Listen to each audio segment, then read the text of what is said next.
जान लें कि ब्रायोप्सिडा ऑर्डर क्या होता है।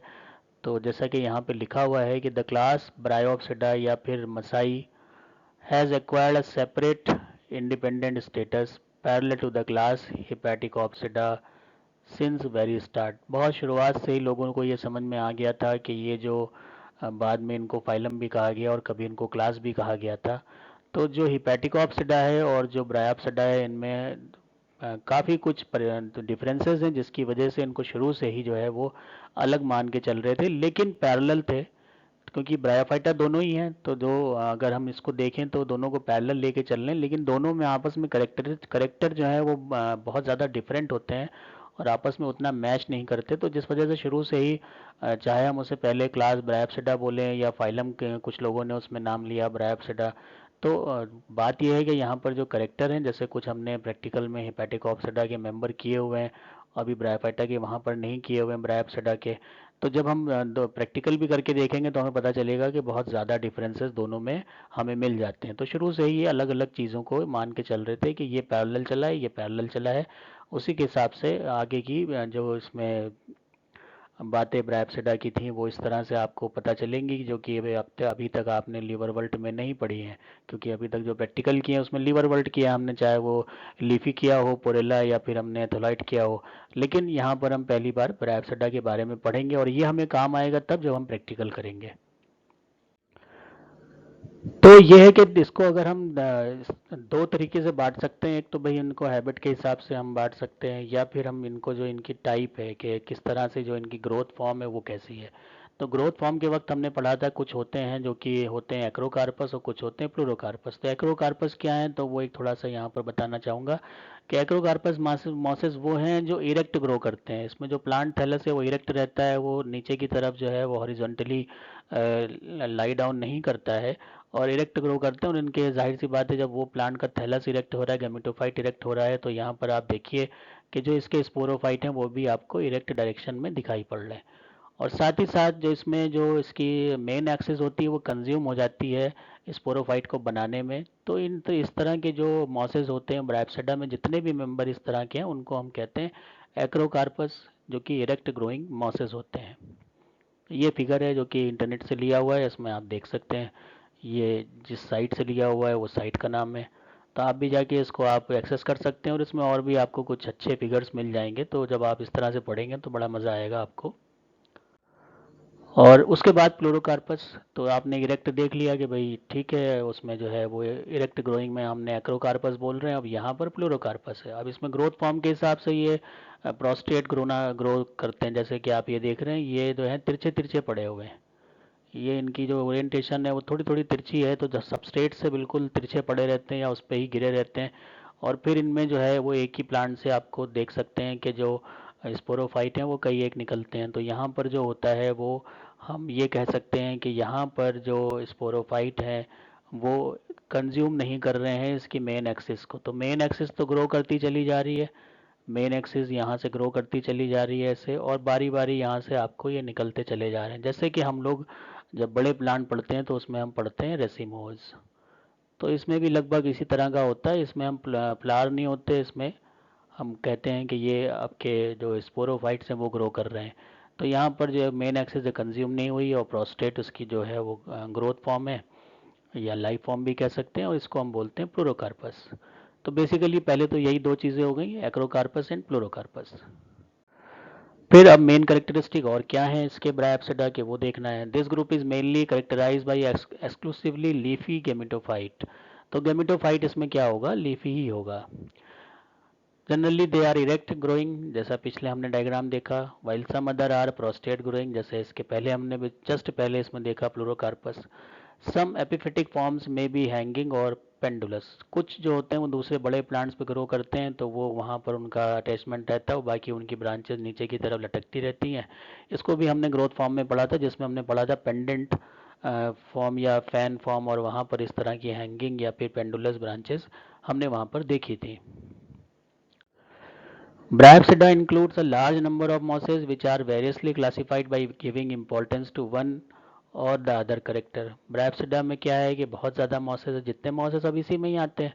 विच are variously classified by giving importance to one to other. और इसमें फिर क्लासिफिकेशन फर्दर हो गया कि ये तो आपका एक ब्राइप्सिडा तो एक हमने कह दिया क्लास है, और उसके बाद फिर इसमें सब क्लास और सब ऑर्डर फैमिली सब फैमिलीज, इस तरह से इसमें आगे जो रैंकिंग है वो होती चली गई।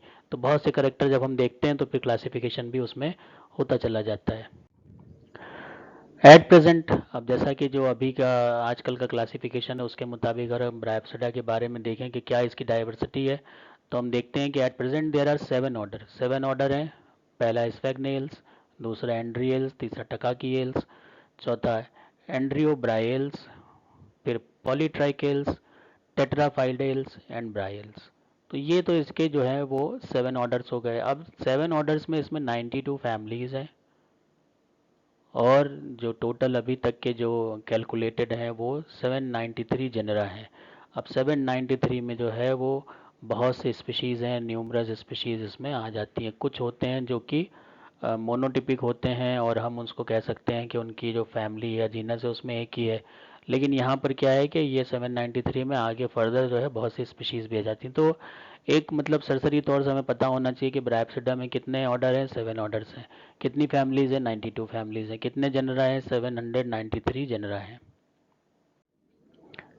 In India the class is represented by 1576 taxa. मतलब ये बात आ गई जो हम कहते हैं कि स्पीशीज़ की बात आ गई। इतनी स्पीशीज़ इसकी जो वैलिड हैं वो हैं। इनवैलिड भी होंगी तो वो आपका 2-2,500 तक पहुंच जाता है, लेकिन वैलिड स्पीशीज़ जो हैं वो 1576, 1576 जो स्पीशीज़ या टैक्सा हम यहाँ कह सकते हैं, क्योंकि कोई भी रैंक को हम टैक्सा बोल सकते हैं। बिलोंगिंग टू 5 ऑर्डर्स है, 57 फैमिलीज और 338 जनरा। तो ये इंडिया में 2 ऑर्डर नहीं है, 2 ऑर्डर मिसिंग है। और ये लाल 2005 के मुताबिक ये डेटा आपको यहाँ पर शो हो रहा है। तो अगर वर्ल्ड वाइड देखें तो 7 ऑर्डर, इंडिया में देखें तो 5 ऑर्डर। तो और क्या कैरेक्टरिस्टिक हैं तो वो देख लेते हैं। The plants of this class are differentiated into axis and spirally arrange leaves. Mosses का करेक्टर है कि स्पायरली अरेंज लीव्स होती हैं, और जो लीफी लीवर वर्ल्ट होते हैं उसमें स्पायरल अरेंजमेंट नहीं होता है। The leaves are usually with distinct midrib, midrib होती है। मल्टी स्टैटोज होते हैं, सिंगल जो लेयर है उसकी सेल्स की लीफ नहीं बनी होती, कई एक लेयर होती हैं। और जो उनके जो विंग पोर्शन है वहाँ पर यूनिस्ट्रैटोड हो जाते हैं। तो यहाँ पर तो बीच में तो आप देखेंगे कि मोटी मोटी लीफ है, और किनारे की तरफ जाके वो लगभग एक सेल की थिकनेस हो जाती है, उसको कहते हैं यूनिस्ट्रैटोज। तो मिडरिब रीजन जो है, मिडरिब रीजन आपका मल्टी स्टैटोज है, और बाकी जो विंग पोर्शन है वो यूनिस्ट्रैटोज है, wing portion. The rhizoids are multi cellular and obliquely septate. ये एक करेक्टरिस्टिक फीचर है, राइजोइड देखकर हम ब्राइफाइट बता सकते हैं कि वो लीफी लिवर वल्ट है या मॉस है। अगर उसमें इस तरह से आप ये राइजोइड्स एक तो ब्रांच होते हैं, दूसरे इनमें ऑब्लिक सेप्टा पाए जाते हैं। ये देखिए इस तरह के सेप्टा पाए जाते हैं। तो ये करेक्टर किसका है, ये करेक्टर है ब्रायोप्सिडा का। The sex organs are always terminal, हमेशा टर्मिनल होते हैं, चाहे वो लेटरल ब्रांचेस पे हों चाहे वो मेन ब्रांचेस पे हों। अगर हम बात करेंगे प्लूरोकार्पस की तो वहाँ लेटरल ब्रांचेस पे होंगे, अगर हम बात करेंगे एक्रोकार्पस की तो वहाँ मेन ब्रांच पे होंगे। प्रेजेंट इन ग्रुप्स, ग्रुप्स में होते हैं। They are exogenous and develop by means of an apical cell. तो ग्रोथ जो है ब्रायोफाइट्स की वो किससे होती है, एपिकल सेल से होती है। They are associated with multicellular uniseriate paraphyses and are protected by perigonial। जब मेल का ब्रैक्ट है उसको कहेंगे पेरिगोनियल, और फीमेल है तो पेरिकीटियल। तो ये भी थोड़े टर्मिनोलॉजी का ध्यान रखना है कि पेरिकीटियल जब हम बात करते हैं फीमेल ब्रैक्ट की, और मेल ब्रैक्ट की बात करते हैं तो हम उसे पेरिगोनियल कहते हैं। तो मेल में जब भी होगा ब्रैक्ट तो पेरिगोनियल, और फीमेल में होगा तो हम उसको बोलेंगे पेरिकीटियल। तो गोनियल एंड कीटियल ये जो है वो क्लासीफाई कर देते हैं between male and female bract. और ब्रैक्ट क्या है, ब्रैक्ट प्रोटेक्टिव स्ट्रक्चर है जो कि आपके एंथ्रीडियम और आर्चिगोनियम को प्रोटेक्ट करता है, और साथ साथ जब फर्टिलाइजेशन हो जाता है तो आर्चिगोनियम का जो फर्दर डेवलपमेंट होता है इनटू स्पोरोफाइट उसको भी प्रोटेक्ट करता है। ये इसका आप देखिए एक सेक्शन है, इसमें एलएस बनी हुई है जहाँ पर आप देख रहे हैं कि ये एंथ्रीडिया हैं। ये तो आप ये जो देख रहे हैं ये सब क्या है, ये एंथ्रीडिया हैं, और ये इसमें पैराफाइसेस हैं। पैराफाइसिस, जिसको हम कह सकते हैं कि ब्रैक्ट भी हैं, तो पेरिगोनियल लीव्स भी कह सकते हैं इनको और इनको हम क्या कह सकते हैं, पेरिगोनियल लीफ भी कह सकते हैं। यहाँ पर भी ये पेरिगोनियल लीफ है, लेकिन यहाँ पर इनका नाम क्या हो जाएगा, कीटियल हो जाएगा। और यहाँ पर आप देख लीजिए, ये इसमें आप ये जो यहाँ पर आप देखिए इसको, ये पार्ट, ये आपका एक्सेल यहाँ दिखा रहा है।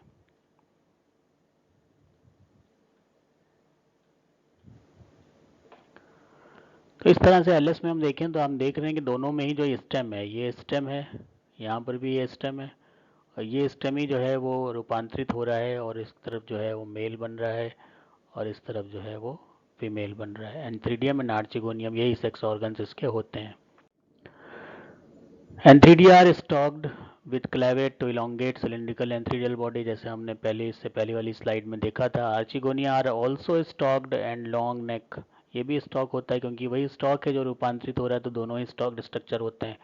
Peristome is an important feature of moss capsule and helps in spore dispersal. Peristome teeth जो होते हैं, आपने बीएससी में पढ़ा होगा, पेरिस्टोमियल टीथ या पेरिस्टोम, ये करेक्टरिस्टिक फीचर होता है मॉसेस का। हालांकि सारे मॉसेस में ये अगर कहा जाए कि सभी में पेरिस्टोम होता है तो ऐसी बात नहीं है, लेकिन ज़्यादातर में पेरिस्टोम होता है। ये है पेरिस्टोम का डायग्राम। यहाँ पर आप देखिए ये टीथ बने हुए हैं, ये बाहरी सर्कल है, आउटर सर्कल, जो ये ग्रीन कलर से आपको दिख रहा है, ये ग्रीन कलर से आपको दिख रहा है, ये आउटर सर्कल है। और ये जो आपको ब्राउनिश दिख रहे हैं, ब्राउनिश जो दिख रहे हैं, ये आपका इनर है, और ये आपका आउटर है। तो इस तरह से ये ओपनिंग के ऊपर ये टीथ होते हैं, और फिर ये जैसे ही खुलते हैं, हाइग्रोस्कोपिक होते हैं, खुलते हैं तो यहाँ से अंदर से स्पोर्स बाहर की तरफ निकल आते हैं। तो ये पोर्शन होता है, जैसे आपका ये कैलिप्ट्रा वाला पार्ट निकल गया, कैलिप्ट्रा निकल गई, एक कवरिंग इसकी निकल गई, तो फिर इस तरह से आपको एनुलस दिखता है, एनुलस वाला पार्ट हो गया ये एनुलस हो गया। और इसके बाद जब ये भी निकल गया, ये भी इससे निकल गया, तो फिर हमें ये मिलता है, और इसको हम हाईलाइट करके देखते हैं तो हमें नज़र आता है इस तरह का एक स्ट्रक्चर। ये इसका सेम डायग्राम है। तो कलरफुल जो सेम होते हैं वो उसका डायग्राम है, जिसमें आपको ये दिखाई पड़ रहे हैं। अंदर की तरफ जो डेंटिशन है वो दिख रहे हैं, बाहर की तरफ जो डेंटिशन है वो दिख रहे हैं। तो ये टीथ है, कुछ कुछ में ये 32 होते हैं, 16 अंदर और 16 बाहर, और ज़्यादातर में 32 ही होते हैं, और कभी कभी जो है नंबर थोड़ा बहुत वेरी कर जाता है। और ये भी दो तरह के होते हैं, निमेटोडोंटस और ऑर्थोडेंटस, जिसके अभी अब आगे हम बात करेंगे। Protonema and sporophyte. प्रोटोनिमा हमने पढ़ा था लास्ट लेक्चर में। प्रोटोनिमा ये क्या होती है, एक छोटी सी एक फेज होती है जो कि जो स्पोर है और जो एडल्ट गैमेटोफाइट है इसके बीच में आ जाती है। तो ये प्रोटोनिमा जो है पाया जाना मॉसेस का करेक्टर है, लेकिन सारे मॉसेस में प्रोटोनिमा मिलती है ऐसा कहना सही नहीं है। एक आध एक्सेप्शन भी हैं जो हम पढ़ेंगे आगे चल के कि कहाँ पर ये प्रोटोनिमा, जैसे कि पेरिस्टोम भी नहीं मिलती सभी मॉसेस में, उसी तरह से एक आध ऐसे एग्जाम्पल हैं जहाँ पे प्रोटोनिमा नहीं मिलती। The sporophyte is of determinate growth. अब ये डिटर्मिनेट ग्रोथ है, इनडिटर्मिनेट जो एंथोसोरस में होती है, यहाँ पर क्या है, डिटर्मिनेट है, एक लिमिटेड एक उसकी लेंथ है, वहाँ तक जाएगा, उसके बाद नहीं जाएगा। Partially independent due to presence of chloroplast, और इसमें क्योंकि ये शुरुआत में क्लोरोप्लास्ट होते हैं तो ये अपनी फोटोसिंथेसिस खुद कर लेते हैं जब तक मैच्योर नहीं होते, तो इंडिपेंडेंट होते हैं ये गैमेटोफाइट से। And stomata in the capsule, वाला क्योंकि क्लोरोप्लास्ट है तो क्लोरोप्लास्ट है, इसका मतलब वो फोटोसिंथेसिस हो रही है, फोटोसिंथेसिस हो रही है तो गैसेस एक्सचेंज होगा। गैसेस एक्सचेंज अगर होगा तो फिर इनका होना वहाँ पे लाजमी है स्टोमेटा का। तो स्टोमेटा भी मिल जाते हैं ताकि वो जो गैसेस हैं उनका आदान प्रदान अंदर और बाहर की तरफ हो सके। It sporophyte consist of, sporophyte में फुट होता है, सीटा होता है, कैप्सूल होता है। तो ये बहुत एक जनरल सी बात है जो हमें याद भी है और याद रहनी भी चाहिए। ये प्रोटोनिमा है, कुछ याद आ गया होगा आप लोगों को क्योंकि नेक्स्ट लास्ट लेक्चर में हम लोग ने इसके बारे में बहुत पढ़ा था। इसमें भी दो चीज़ें होती हैं, क्लोरो होता है और कॉलो होता है। तो ये एक ओवरऑल प्रोटोनिमा है, स्पोर जर्मिनेट करता है तो इस तरह से एक इंटरवीनिंग एक स्टेज आती है जिसे हम बोलते हैं protonema. Foot is embedded in the apical gametophytic axis. Seta is much elongated, stout, rigid and elongates before the maturation of the capsule. अब अगर हम स्पोरोफाइट की बात करते हैं तो फुट जो है वो तो आपका एम्बेडेड होता है गेमेटोफिटिक एक्सिस में। जो गेमेटोफाइट का एक्सिस है उसी के अंदर धसा हुआ होता है, वो हमें बाहर नहीं दिखता। लेकिन सीटा जो है इलोंगेटेड होता है, वो दिख जाता है। और ये जो है वो कैप्सूल को होल्ड करके रखता है। तो अगर हम देखें कि हम ये मान लें कि ये कोई पर्टिकुलर प्लांट है मॉस का। अब इसमें ऊपर की तरफ ये पेरिगोनियल लीफ ही बन गया, और फिर यहाँ पर हम देखते हैं कि इस तरह से एक स्ट्रक्चर जाता है जो कि आगे चलकर कैप्सूल बना लेता है। तो ये जो पार्ट है ये हो गया सीटा।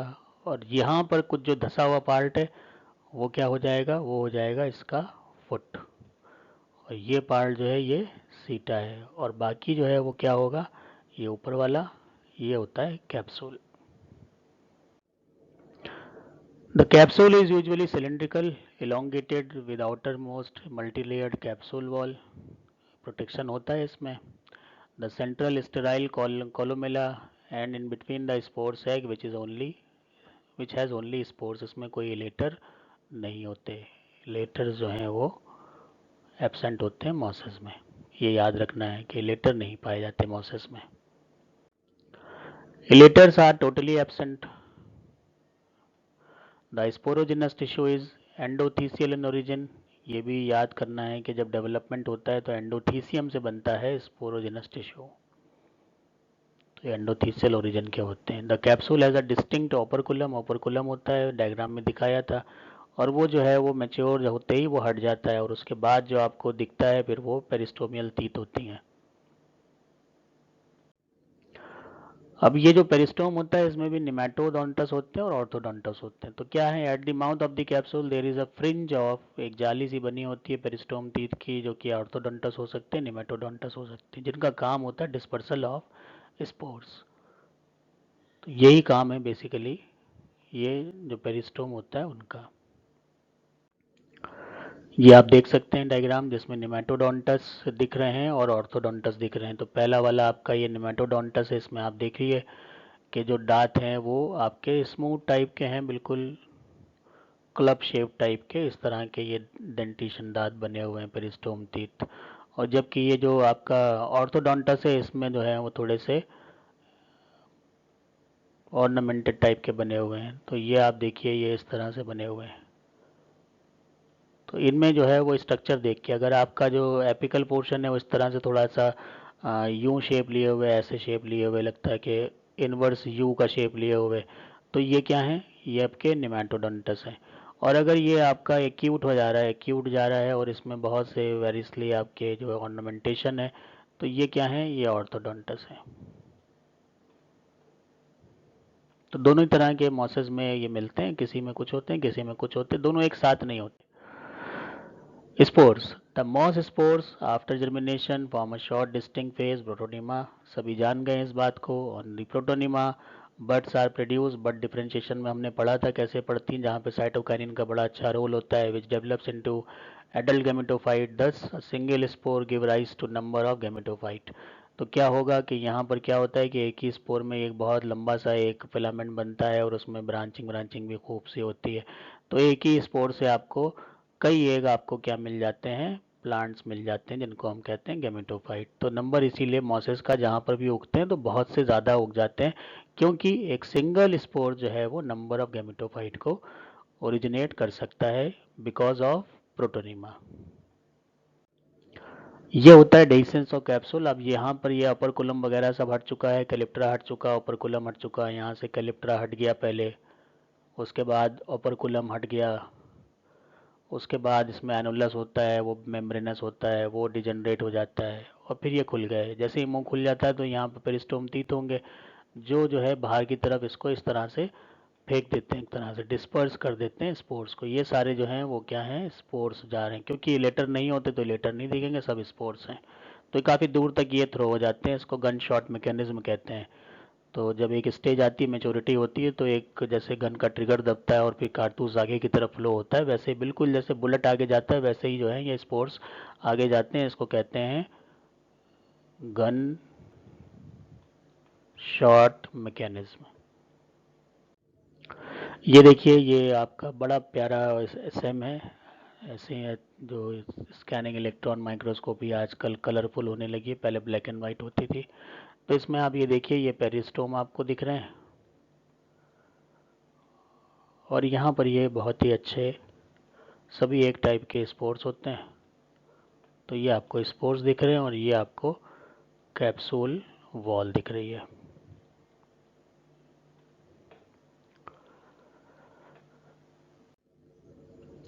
This is one of the main reason why mosses are more dominant than the liverwort, और इसी वजह से, क्योंकि एक स्पोर से कई गैमेटोफाइट बन जाते हैं, इसीलिए जो डोमिनेंसी है वो बढ़ जाती है अगर हम इसकी तुलना करें लिवरवर्ट और हॉर्नवर्ट से। क्यों? क्योंकि सिंगल स्पोर जो है वो वहाँ पर लिवरवर्ट हॉर्नवर्ट में एक प्लांट बनाता है, यहाँ पर सिंगल स्पोर कई एक प्लांट बनाते हैं। तो ये ध्यान रखना है कि आप कोई कहे कि क्यों मॉस की डाइवर्सिटी ज़्यादा है, तो हम बता सकें इसलिए ज़्यादा है क्योंकि यहाँ पर स्पोर जो है प्रोटोनीमा बनाता है, और प्रोटोनीमा की वजह से जो है नंबर ऑफ गैमेटोफाइट वो बहुत ज़्यादा बन जाते हैं अगर हम उसकी तुलना करें लिवर वर्ल्ड या हॉर्न वर्ल्ड से, जहाँ पर एक स्पोर एक ही गैमेटोफाइट बना पाता है। अब बात आती है ऑर्डर स्फैग्नेल, जो कि आपका पढ़ने में पहला ऑर्डर है, first order. The group is a monotypic. Monotypic का मतलब सिर्फ एक जीनस है, वो कौन सा है? स्फैग्नम। एक फैमिली है, कौन सी है? स्फैग्नेसी। तो मोनो का मतलब एक, जो टाइप है वो एक ही है, मोनोटिपिक हो गया। In the sub class Sphagnidae with single order Sphagnales, ये सब अपने अपने अकेले ही हैं। सिंगल फैमिली स्फैग्नेसी और single genus sphagnum. In India the genus is represented by 22 species, तो भारत में 22 स्पीशीज मिलती हैं। ये हो गया जब ग्रोथ करता है स्फैग्नम, तो आप ये देख लीजिए कि ये सब कीचड़ टाइप की जगह है, और यहाँ पर क्योंकि नमी और पानी बहुत होता है वहीं पर स्फैग्नम ग्रो करता है। तो ये स्फैग्नम के आप पूरे आच्छादित चट्टानें और जो नीचे की मिट्टी और ऊपर जो पेड़ होंगे वो भी उसी में, वो भी पूरे स्फैग्नम उससे लटकते हुए नीचे की तरफ रहते हैं। तो जब ग्रोथ होती है तो बहुत ज़बरदस्त ग्रोथ होती है और पूरा एरिया फिर स्फैग्नम से ही ढक जाता है। लेकिन इसमें जो एक ज़रूरी चीज़ है वो क्या होना चाहिए कि यहाँ पर वाटर सप्लाई बहुत अच्छी होना चाहिए। This order has some peculiar feature, बहुत अलग अलग हैं जैसे, और इसी वजह से जो इसके ऐसे कुछ फीचर हैं जो कहीं और मैच नहीं हो पा रहे थे, किसी और ऑर्डर में नहीं जा रहे थे, तो उसके लिए फिर एक सिंथेटिक ग्रो ऑर्डर बना दिया गया और सब क्लास बना दिया गया, जिसको नाम देते हैं स्फैग्निडी, और ऑर्डर हो गया उसका स्फैग्नेल्स। क्योंकि इसमें जो करेक्टर थे वो बहुत ही स्पेशल थे, कुछ दूसरे मॉसेस या ब्राइफाइट से मैच नहीं करते थे, तो अपने आप में नया था, तो इसके लिए फिर नया इसका सब क्लास भी बना दिया गया। और फिर उसके बाद जो इसका ऑर्डर है वो स्फैग्नेल्स हो गया, उसके अंदर जीनस भी सिंगल स्फैग्नम हो गया। स्फैग्नम की बात करते हैं तो जीनस है sphagnum is an aquatic moss, पानी ज़्यादा चाहिए इसको। Commonly called bog moss, peat moss, moss cotton, सबकी बात हमने इकोनॉमिक इंपॉर्टेंस, इकोलॉजिकल इंपॉर्टेंस में इसको पढ़ा था। The genus is remarkably unique in having some feature common to liverwort, कुछ तो लिवर वर्ल्ड की तरह होते हैं जैसे राइजोइड्स का ना पाया जाना, और कुछ जो है तो एंथोसोरस की तरह होते हैं, जैसे कि इसमें भी जो है वो कुछ एंथोसोरस वाले फीचर्स हो जाते हैं कि जैसे वहाँ पर जो है वो कुछ कॉलोनी वगैरह बन जाती हैं, यहाँ पर भी कुछ कॉलोनी का फॉर्मेशन ही अपने में होने देता है। और कुछ जो फीचर हैं वो मॉस की तरह हैं, जैसे रेडियली अरेंज जो लीव्स हैं एक्सिस के ऊपर, वो मॉस का फीचर हो गया। तो तीनों का ही है, इसका भी है, इसका भी है, इसका भी है, इसीलिए इसको हम क्या कहते हैं कि सिंथेटिक है। तो इसको हम किसी एक में नहीं डाल सकते, क्योंकि अगर दो करेक्टर एक साथ हैं तो चार करेक्टर उससे वैरी कर जाते हैं, तो सिंथेटिक ग्रुप बना दिया गया जो सब सब क्लास था Sphagnidae. Beside it has some peculiar feature of its own, कुछ तो मतलब तीनों के करेक्टर हैं, उसके अलावा इसके अपने भी कुछ करेक्टर हैं, और जिसकी वजह से सिंथेटिक हो गया और ये सब क्लास स्पैग्नेटी में डाल दिया गया। The plants have leafy organization, moss की तरह हो गया, which is differentiated into axis and spirally arrange leaves, ये भी मॉस का करेक्टर है। At the apex there is a cluster of short stout कोमल branches forming a compact head. अब यहाँ पर क्या होता है कि छोटी जो लीव्स हैं अचानक छोटी सी हो जाती हैं, बहुत घनघोर उसमें जो आपस में दूरी है स्टेम के ऊपर वो छोटी हो जाती है, और उन ब्रांचेस को कहते हैं हम कोमल ब्रांचेस। कभी कभी शॉर्ट नोट आ जाता है कोमल ब्रांचेस क्या होते हैं, तो कोमल ब्रांचेस हम बताएंगे कि ये स्फैग्नम का अपना एक पिकुलियर करेक्टर होता है, जहाँ पर जो इसकी अपेक्स है वहाँ पर लीव्स जो हैं वो छोटी हो जाती हैं, थोड़ा सा हल्का कलर भी बदल लेती हैं और बहुत कॉम्पैक्ट अरेंज हो जाती हैं, और एक हेड नुमा स्ट्रक्चर बनाती हैं, उसी को हम कहते हैं कोमल ब्रांचेस। ये देखिए यहाँ पर ये बन रही है, ये बन रही है कोमल ब्रांचेस। तो बिल्कुल ये ऊपर से फोटो लिया गया है, तो आप देख रहे हैं कि यहाँ पर ये हल्का सा रंग इसका बदल गया और ये इन्होंने इसका हेड बना लिया। इसी को हम क्या कहेंगे, इसको हम बोलेंगे कोमल ब्रांचेस, क्योंकि यहीं पर रिप्रोडक्शन फिर आगे यहीं पर ही होता है। तो जैसे उन्हीं से आप देख रहे हैं कि यहाँ पर ये कैप्सूल्स दिख रहे हैं, और इसके अलावा जो ब्रांचेस हैं वो तो वैसे ही हैं कि सब सब एक सी हैं, बस इसमें कुछ जो होती हैं वो इस तरह की होती हैं कि जो मेन एक्सिस है उससे यूँ निकली हुई हैं, और कुछ जो होती हैं वो बिल्कुल नीचे की तरफ गिर जाती हैं। तो इनको कहते हैं स्प्रेडिंग ब्रांचेस, फैली हुई ब्रांचेस। और जो ये नीचे की तरफ गिर जाती हैं इनको कहते हैं पेंडेंट ब्रांचेस। तो ब्रांचेस दो तरह की होती हैं, तो टू टाइप्स ऑफ ब्रांचेस होती हैं, एक पेंडेंट और एक स्प्रेडिंग। आगे आएगा तो उसमें और क्लियर है, यहाँ थोड़ा छोटा लिखा हुआ। Lateral branches show unique feature in being axillary and develop at certain intervals। तो एक्सिलरी होती हैं, एक्सिस से निकलती हैं, एक स्केल लाइफ चीज़ होती है, स्केल लीफ लाइक जैसी, और वहाँ की इसके एक्सिस से निकलती हैं। They are of two types, pendent और डाइवर्जेंट, या फिर उसको हम हैंगिंग कह सकते हैं। The leaves are unistratose. ये जो है करेक्टर किसका है, ये आपका यूनिस्टैटोज लीफ का करेक्टर कहाँ पर हमें मिलता है, हमें लीवर वर्ल्ड में मिलता है। विदाउट मिडरिप लीवर वर्ल्ड का character, having dimorphic leaf sales.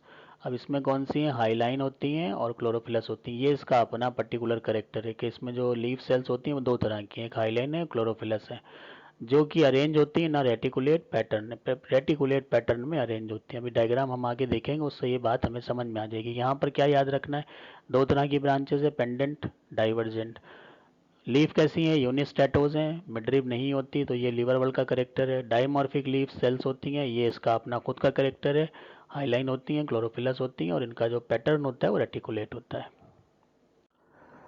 Special features जो इसके हैं अपने, वो आप देखिए इसमें।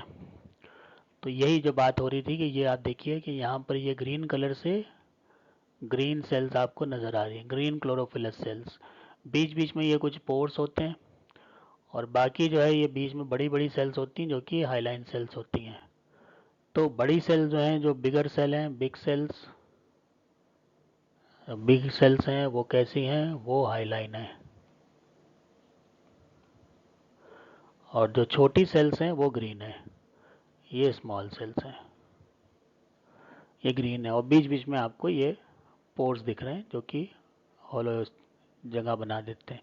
तो एक बुएंसी जो है वो प्लांट को मिलती है। और कुछ इसमें फाइबर्स टाइप्स के भी होते हैं जो कि लीफ को, जो एक स्ट्रक्चर है पर्टिकुलर, उसको मेंटेन किए रहते हैं। दो तरह की ब्रांचेस आप देख लीजिए, ये जो है वो डाइवर्ज कर रही हैं और फैल रही हैं बाहर की तरफ, मतलब इनका जो है वो यहाँ तक ऐसे जा रहा है, तो इनको हम कहते हैं स्प्रेडिंग ब्रांचेस या डाइवर्जेंट ब्रांचेस। और ये नीचे की तरफ जो है ड्रूप डाउन हो रही हैं, तो इनको हम कहते हैं पेंडेंट ब्रांचेस। तो दो तरह की ये ब्रांचेस हो गई। तो इसमें ये भी दिख गया कि इसके जो अपने करेक्टर हैं, दो तरह की ब्रांचेस हैं, पेंडेंट, स्प्रेडिंग। और जो लीफ की सेल्स है उसमें दो तरह की सेल्स हैं, इस हाईलाइन बड़ी वाली सेल और स्मॉल वाली सेल ग्रीन, और बीच बीच में कुछ पोर्स नज़र आ रहे हैं। The chlorophyllous cells are small, बात अभी पीछे हुई, linear elongated with numerous discoid chloroplast, इसीलिए ग्रीन होते हैं ये। The hyaline cells are large polygonal without chloroplast, they also have distinct pore and thickening band. जो पोर और बैंड्स आपने देखे थे वहाँ पर, ये देखिए इसका और इनलार्ज, ये आपको हाईलाइन सेल दिख रही हैं, ये आपको ग्रीन सेल दिख रही हैं, और ये दिख रहे हैं आपको पोर। और बीच बीच में जो इस तरह के ये बैंड नज़र आ रहे हैं, ये बैंड नज़र आ रहे हैं, इन्हीं को हम क्या कहते हैं,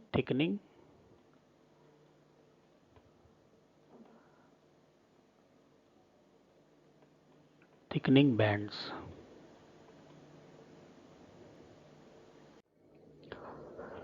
इसको अगर हम उसमें दूसरे व्यू में देखें तो यहाँ पर भी आपको ये ग्रीन सेल्स हैं जो ब्लैक से दिख रही हैं यहाँ पर, बाकी हाईलाइन सेल्स हैं उनके अंदर आपको ये थिकनिंग बैंड भी दिखाई पड़ रहे हैं, ये थिकनिंग बैंड है। और ये जो है वो सब पोर्स हैं। इसी को अगर हम एक तो हमने इसको लीफ को स्टडी कर लिया तो हमें इस तरह से दिख रहा है। अगर हम स्टेम का सेक्शन काटते हैं तो उसमें हमें कुछ स्पेशल सेल्स दिखाई पड़ती हैं जिनको हम कहते हैं रिटॉर्ट सेल्स। ये इस तरह की फ्लास्क नुमा सेल्स होती हैं, इस तरह की, और इन्हीं को हम क्या बोलते हैं, रिटॉर्ट सेल। और इसी में पानी भरने की प्रचुर क्षमता होती है, जिसकी वजह से आपने पढ़ा था कि 30 से 40 गुना जो पानी है वो इसमें ये भर के अपने आप को रख सकता है। और इसी तरह से जो कंजर्वेशन ऑफ वाटर है उसमें बड़ा मदद करता है फॉरेस्ट इकोसिस्टम को। तो स्टेम में भी ये पाई जाती हैं, और साथ साथ जो लीव्स हैं उनमें भी कुछ पाई जाती हैं। तो ये जो रिटॉर्ट सेल्स हैं ये इसका अपना स्पेसिफिक करेक्टर है। स्पेसिफिक करेक्टर क्या, स्पेसिफिक करेक्टर है रिटॉर्ट सेल। शॉर्ट नोट बहुत पूछा जाता है कि रिटॉर्ट सेल्स क्या होती हैं, कहाँ पाई जाती हैं, क्या फंक्शन है, तब आपको फिर स्पैग्नम के बारे में बताना होता है। राइजोइट्स जो है वो गैमेटोफाइट में एब्सेंट होते हैं, जो कि करेक्टर बन जाता है लिवर वर्ल्ड की तरह से। While present in protonemal stage, protonemal phase में जो है वो मिल भी जाते हैं राइजोइट छोटे छोटे, क्योंकि उस वक्त आपने देखा था कोलोनिमा से राइजोइट्स बनते हैं। The growth of the axis takes place by means of an apical cell and 3 cutting faces. ये भी इंपॉर्टेंट करेक्टर है ब्रायोफाइट का कि इसमें जो ग्रोथ होती है एपिकल सेल से होती है विद 3 कटिंग फेजेस। तो ये सवाल जो है वो कंपटीशन वगैरह में आता है कि ब्रायोफाइट में ग्रोथ कैसी होती है, आंसर होगा एपिकल सेल। किस तरह की एपिकल सेल, जिसमें 3 कटिंग फेसेस उसमें होते हैं।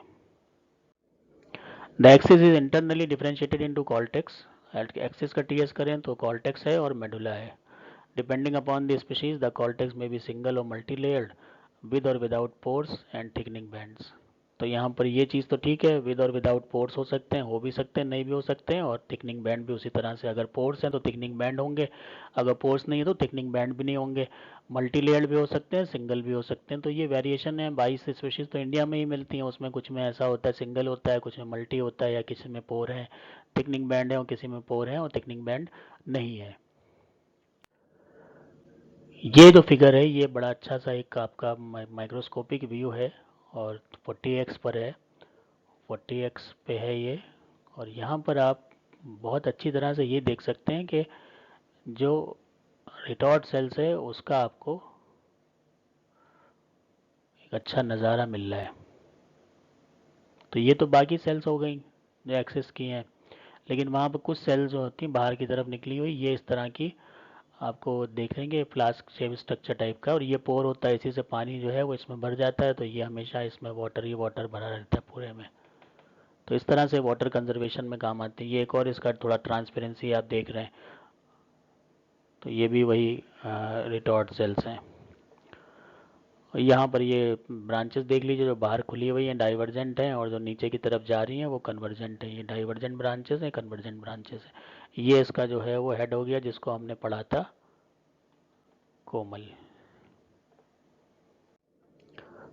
रिटॉर्ट सेल्स जिसके बारे में भी हमने फिगर देखा और बहुत बात भी करी। The medullary region may have only thick walled cells or further differentiated into outer thick walled and inner thin walled cells.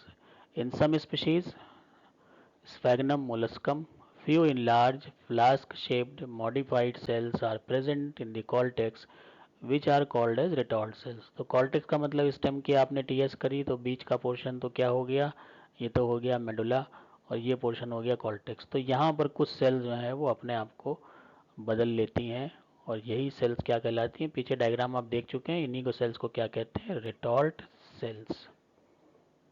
Species याद रखिएगा, sphagnum molluscum. Vegetative reproduction. Vegetatively the plants reproduce by death and decay of older portion of plant. Common है bryophyte में, सब में ऐसा ही होता है। Resulting into separation of lateral branches which develop into new plant. इसमें क्या होता है कि जो lateral branches हैं वो भी जो हैं वो गिर जाती हैं जब ये डेथ और डिके हो रही होती है। और जो लेटरल ब्रांच जहाँ गिरती हैं वहाँ पर अगर कंडीशन ठीक ठाक है तो उनसे भी फिर नया प्लांट बन जाता है। और ये वेजिटेटिव होता है, इसमें कोई प्रोटोनिमा जैसे स्टेज नहीं होती, उसमें रिजेनरेंट्स निकलते हैं और प्लांट में नए मिलने लगते हैं। तो पॉपुलेशन जो है वो काफ़ी घनघोर होती है जब माहौल जो है बड़ा अच्छा होता है ब्रायोफाइट की ग्रोथ के लिए। Sexual reproduction. अब सेक्सुअल रिप्रोडक्शन जाहिर सी बात है सेक्स ऑर्गन्स के बिना नहीं हो पाएगा। तो सेक्स ऑर्गन्स जो होते हैं वो क्या है, sex organs are present special branches जिसमें मेल वाली ब्रांच कहलाती है एंथ्रीडियल ब्रांच, जो कि शॉर्ट होती है, स्पिंडल शेप्ड होती है। Antheridia are present in the axil of male bract और पेरिगोनियल लीव्स। तो सभी कुछ एक्सिल में होता है, ये एक्सिलरी शो करता है, जो कि बाकी जो लीवर वर्ड्स वगैरह वो एक्सिलरी उतना शो नहीं करते, लेकिन यहाँ पर जो चीज़ें निकलती हैं नई, वो कहाँ से निकलती हैं? एक्सिल से निकलती हैं। They have long stalk with 2 to 4 rows of cells and spherical antheridial body with single layer jacket and number of androcytes. यही एंड्रोसाइट जो है वो क्या बनाते हैं? वो आगे चलकर एंथ्रोजॉइड्स बना देते हैं। तो ये देख लीजिए, इस तरह की ये ब्रांच, ये लीव्स निकल रही हैं, ब्रैक्ट निकल रहे हैं, और इनकी एक्सिल से ये आपको बॉडी दिख रही है एंथ्रीडियम की। ये स्टॉक हो गया और ये बॉडी हो गई, और ये जो है वो पेरिगोनियल लीव्स हो गई, और ये सब एक कॉम्पैक्ट बनती हैं, तो एक ही जगह पे पूरा का पूरा गुच्छा बन जाता है। इसी तरह से फीमेल ब्रांचेस आप देखिए, जहाँ जहाँ स्पोरोफाइट से ये भी ऐसे ही बनी होंगी है, लेकिन जब ये मैच्योर हो जाती हैं, फर्टिलाइजेशन हो जाता है, तो इनमें स्पोरोफाइट का डेवलपमेंट हो जाता है। तो यहाँ पर आप ये कैप्सूल देख रहे हैं। तो तरीका एक ही होता है, बस यहाँ पर आपका एंथ्रीडियम बनेगा और वहाँ पर आपका आर्चिगोनियम बनता है। At maturity, Anthridium dies into number of lobes which become revoluted, releasing the androcytes. A feature resemble the liver wort. अब ये जो मैच्योरिटी है और जो इस तरह डाइसेंस है, वो इसका लिवर वर्ल्ट का करेक्टर है, जो कि पोरेला आप पढ़ेंगे। प्रैक्टिकल में आपने किया हुआ है, थ्योरी में भी नहीं पढ़ा है, लेकिन उसको जब आप पढ़ेंगे तो यहाँ पर भी ऐसे ही होता है। कैसे होता है कि नंबर ऑफ लोब्स में डाइस करता है, उसके बाद वो जो लोब्स हैं वो पीछे की तरफ पलट जाती हैं, रिवोल्यूट कर जाती हैं, और इस तरह से रिलीज कर देती हैं एंड्रोसाइट के मास को। तो ये बिल्कुल वैसे ही है जैसे कि पोरेला में होता है। और antheridia develop from 2 sided apical cell, और जो एंथ्रीडिया का डेवलपमेंट है वो 2 साइडेड एपिकल सेल से होता है। इससे पहले जो हमने उसका ब्रांच का देखा था डेवलपमेंट, उसमें 3 फेजेस होते थे, लेकिन यहाँ पर एंथ्रीडिया है तो ये किससे बन रहा है? 2 साइडेड एपिकल सेल से। Archegonial branch. The archegonial branch is short bud like, having large bright green conspicuous perichaetial leaves. वही जो वहाँ पेरिगोनियल लीव थी, यहाँ पर पेरिकिटियल हो गई, जो कि 1 से 3 आर्चिगोनिया को रिटेन करके रखते हैं। Among this there is a single primary archegonium developing from apical cell and other 2 are secondary archegonium. तो इसमें क्या है कि एपिकल सेल से ग्रो करने वाली कोई एक होती है, और बाकी जो है वो सेकेंडरी आर्चिगोनिया होती हैं, जो कि एपिकल सेल से नहीं होती हैं। तो ये अगर ग्रुप ऑफ आर्चिगोनियम है तो उसमें एक जो होगी एपिकल सेल से होगी, बाकी जो होंगे एपिकल सेल्स के अलावा या उसके सेगमेंट से जो है वो किसी भी कोई भी सेल है उसको वो डेवलप हो जाती है विद द इन्फ्लुएंस में। जैसे एपिकल सेल का इन्फ्लुएंस पड़ता है पास के सेल्स पे, तो वो भी आर्चिगोनियम की तरह डेवलप कर जाती हैं। ये भी पिकुलियर फीचर है इसका अपना स्फैग्नम का। The segments divide transversely forming a filament which develops into secondary archegonium. तो यही सेगमेंट जो है ये अपने आप को जो है डिवीजन में ले जाते हैं और फिर आर्चिगोनिया बना देते हैं। तो ये ध्यान रखने की बात है कि जो ग्रुप ऑफ आर्चिगोनिया 1 से 3 का है, अगर एक है तो वो तो जाहिर सी बात है एक है एपिकल सेल से बनी है, लेकिन एक के अलावा अगर 2 या 3 है तो बाकी जो ये दूसरी और तीसरी है ये जो है वो जो उसके आसपास के सेगमेंट्स हैं सेल्स के, उनसे बनी होगी, एपिकल सेल से नहीं बनती। इंपॉर्टेंट फीचर है स्फैग्नम का। Foot and seta. The sporophyte has only bulbous foot and spherical capsule. ये भी इंपॉर्टेंट चीज़ है, इसमें सीटा नहीं होता, याद रखिए सीटा नहीं होता, लेकिन क्या होता है? सूडोपोडियम होता है। सूडोपोडियम का मतलब ये आप कैप्सूल यहाँ देख रहे हैं, और ये जो नीचे निकला होता है ये एक लंबा सा स्ट्रक्चर होता है, जो कि सीटा नहीं होता, लेकिन सीटा जैसा लगता है। तो सीटा जैसा लगता है मतलब एक पोडियम प्रोवाइड कर रहा है, लेकिन पर्टिकुलर जो पोडियम जो सीटा है वो नहीं है, इसलिए इसका नाम क्या होता है? Pseudopodium. It is a leafless extension of the gametophytic axis. तो ये गैमेटोफाइट का ही एक्सटेंशन होता है जिसपे कोई पत्तियां नहीं होती, जिसे हम सूडोपोडियम कहते हैं। The capsule has multi layered capsule wall. यहाँ पे कैप्सूल वॉल मल्टी लेयर्ड होती है, प्रोटेक्शन लेवल काफ़ी ज़्यादा हो जाता है। With rudimentary stomata. स्टोमेटा होते हैं लेकिन कम होते हैं। क्यों कम होते हैं? क्योंकि ये पानी में बहुत ज़्यादा रहता है, और पानी में जब चीज़ ज़्यादा रहने लगती है तो वहाँ पर जो स्टोमेटा है उनका फंक्शन भी लगभग ख़त्म सा हो जाता है, और फिर वहाँ पर रूडिमेंट्री अवस्था में रहते हैं, क्योंकि इतना ज़्यादा कोई पानी का आदान प्रदान उनको नहीं करना पड़ता। जहाँ पे है वो पूरे चारों तरफ पानी पानी है। तो जो हाइड्रोफिटिक प्लांट होते हैं उनमें भी अगर आप स्टोमेटा देखें तो वो रूडिमेंट्री टाइप के होते हैं, और बाकी जो उनके अगर आप देखें कि उनके जो काउंटर पार्ट जो टेरेस्ट्रियल है वहाँ पे स्टोमेटा वेल डेवलप्ड होते हैं। Dome shaped archesporium which arches over the central columella. और इसमें जब हम सेक्शन अभी देखेंगे तो वहाँ पर हम देखेंगे डोम शेप्ड आर्किस्पोरियम होता है जो कि कोलुमेला को आर्च करके रखता है इस तरह का, गुम्बद की तरह। ये जो है इसके अंदर स्पोर्स बनते हैं, इसी को हम क्या बोल रहे हैं, आर्किस्पोरियम कह रहे हैं। और ये जब पोर्शन सारा होगा, पूरा कैप्सूल इस तरह से बनेगा, तो ये पोर्शन जो है ये कोलुमेला। अभी डायग्राम में हम देख के समझ लेंगे। ये देखिए यहाँ पर आप ये देख रहे हैं कि ये जो पूरा स्ट्रक्चर बन रहा है ये आर्किस्पोरियम है जहाँ पर अंदर स्पोर्स बनते हैं। और ये जो पोर्शन है, ये वाला पोर्शन, ये सारा जितना यहाँ से यहाँ तक है, ये कोलुमेला है, जो कि क्या होता है, ये स्टेराइल पार्ट होता है कैप्सूल के अंदर का। कोलुमेला जो है वो स्टेराइल होता है। इसका काम होता है मैकेनिकल स्ट्रेंथ देना, और कभी कभी जो है कंडक्शन ऑफ वाटर में काम आता है। तो ये बाहर की ये हो गई इसकी कैप्सूल वॉल, जो कि मल्टी लेयर्ड होती है। उसके बाद आप ये देख रहे हैं इस तरह का ये डोम शेप स्ट्रक्चर, जो कि आर्किस्पोरियम है, जिसके अंदर स्पोर्स बनते हैं। ये फुट वाला पार्ट हो गया। और फुट और कैप्सूल के बीच में सीटा होता है, लेकिन यहाँ पर इस तरह का कोई स्ट्रक्चर हमें नज़र नहीं आता, इसलिए हम कहते हैं कि सीटा जो है वो एब्सेंट है। बस ये होता है कि यहाँ जो है वो जो गैमेटोफाइट का स्टेम है वो बिना लीफ के इलोंगेट कर जाता है, और उसी को हम बोलते हैं सूडोपोडियम। तो सवाल आ जाए कि सूडोपोडियम किस में होता है, क्या काम है, तो आप फिर बता सकते हैं स्फैग्नम के स्पोरोफाइट का, वहाँ पर आप सारा एक्सप्लेनेशन देंगे। आर्किस्पोरियम, द आर्किस्पोरियम इज एम्फीथीशियल इन ओरिजिन, ये ध्यान रखना है। सबके ओरिजिन अलग अलग हैं, कोई एंडोथीसियल है, कोई एम्फीथीसियल है। तो एंडोथीसियल, एम्फीथीसियल, ये आपको जब कभी भी आप पढ़ें तो उसमें देख लीजिएगा कि जो सेलुलर डेवलपमेंट है वो किस तरह से होता है। तो जो अंदर की सेल्स अगर उससे कोई चीज़ बनती है तो वो एंडोथीसियल है, जैसे कि कोलुमेला बीच में बन गया, एंडोथीसियल है। एम्फीथीसियल इसके चारों तरफ बना, तो ये एंडोथीसियल के बाहर वाली सेल्स होती हैं। तो जैसे सेल्स हो गई, ये तो हो गई एंडोथीसियल, और ये बाहर की सेल्स हो गई, इसको हम कहेंगे एम्फीथीसियल।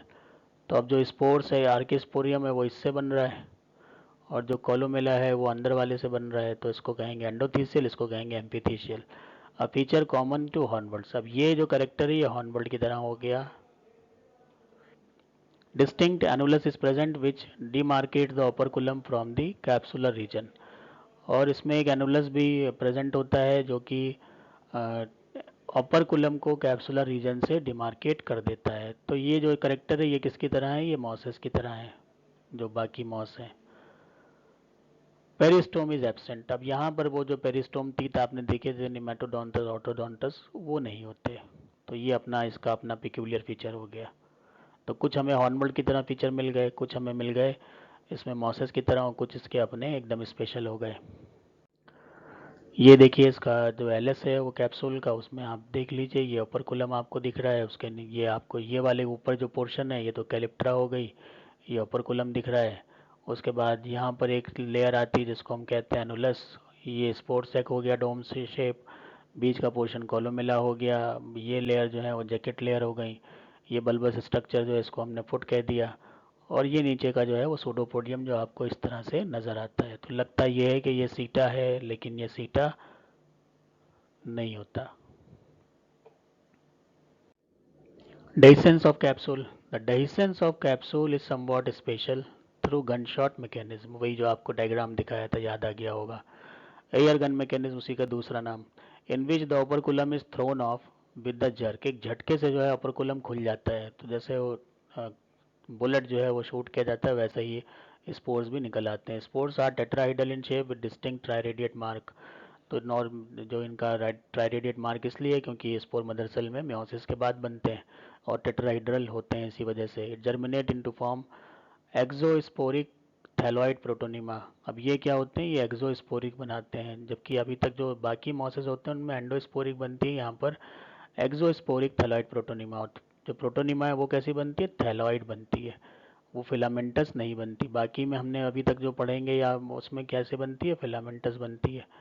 तो यहाँ पर क्या बन गई, थैलॉइड हो गई। तो ये स्पेशल पॉइंट है याद करने वाला। Which further may develop into secondary protonema, उसके बाद सेकेंडरी बनती है, और buds off giving rise to new gametophyte. तो जो कुल घूम फिर के जो बात हमें याद आनी है डेहिसेंस ऑफ कैप्सूल में, तो डेहिसेंस ऑफ कैप्सूल किससे होता है, एयर गन मैकेनिज्म या फिर गन शॉट मैकेनिज्म से होता है, जहाँ पर थ्रोन अप होते हैं एकदम से, एक झटके से सारे के सारे बाहर की तरफ बिखर जाते हैं। स्पोर टेट्राहीड्रल होते हैं, उनमें ट्राइरेडिएट मार्क होता है, और जो जर्मिनेशन ऑफ स्पोर है वो एक्सोस्पोरिक होता है, और जो जर्मिनेट करके पहला स्ट्रक्चर बनता है वो कैसा बनता है, थैलॉइड प्रोटोनिमा बनता है। तो ये एक इसमें इम्पॉर्टेंट पॉइंट है याद रखने वाला। ये एक फिगर के द्वारा आप देख सकते हैं कि किस तरह से डेhiscence हो रहा है। तो ये आप मैच्योर कैप्सूल देख रहे हैं जो इस तरह का ब्राउनिश हो जाता है। उसके बाद ये ऑपरकुलम यहाँ से उड़ गया, ढक्कन जो था वो यहाँ से उड़ गया, और उसके बाद जैसे ये बाहर जाता है तो फिर ये स्पोर्स हैं वो एकदम से बाहर आ जाते हैं, और फिर ये पूरा जो कैप्सूल है उसका काम खत्म हो जाता है और ये इस तरह से विल्ट होके नीचे की तरफ गिर जाता है। अब ये स्पोर्स आप देख लीजिए, ट्राइरेडिएट मार्क जिसकी बात हम कर रहे थे, एक ये ऐसे, तो ये एक प्रॉक्सिमल व्यू है जिसमें हमको ट्राइरेडिएट मार्क दिखता है कि स्पोर यहाँ जुड़ा होगा इससे, एक स्पोर यहाँ जुड़ा होगा और एक यहाँ जुड़ा होगा। तो कुल मिला के यहाँ पे कितने स्पोर बनते हैं, 4। कैसे होते हैं, एन। किससे बनते हैं, स्पोर मदर सेल से। ये लाइफ साइकिल एकदम छोटे सी अगर एक बार रिवीजन आप करना चाहें तो आप देख रहे हैं कि यहाँ पे मैच्योर प्लांट है, प्लांट में फिर आप देखते हैं कि आर्चिगोनियम बना, एंथ्रीडियम बना, उनसे उनके गैमीट्स मेल और फीमेल बन गए, मेल फीमेल गैमीट्स बन गए, फर्टिलाइजेशन हुआ। उसके बाद इसमें फर्टिलाइजेशन के बाद इसमें क्या होगा कि आपका स्पोरोफाइट बन रहा है, स्पोरोफाइट बनने के बाद स्पोर्स बन गए, स्पोर्स आए, स्पोर ने जर्मिनेट किया, जर्मिनेट करके फिर से प्लांट थैलस बन गया। तो जैसे हम अभी तक पढ़ते आते हैं बिल्कुल वैसे ही जो है यहाँ पर भी लाइफ साइकिल चलती है ब्रायोफाइट की। उसमें कोई बहुत विशेष फर्क नहीं है, बस ध्यान ये रखना है कि यहाँ जो प्रोटोनिमा शुरू में बनती है वो फिलामेंटस ना होकर थैलॉइड बनती है। Thank you for watching.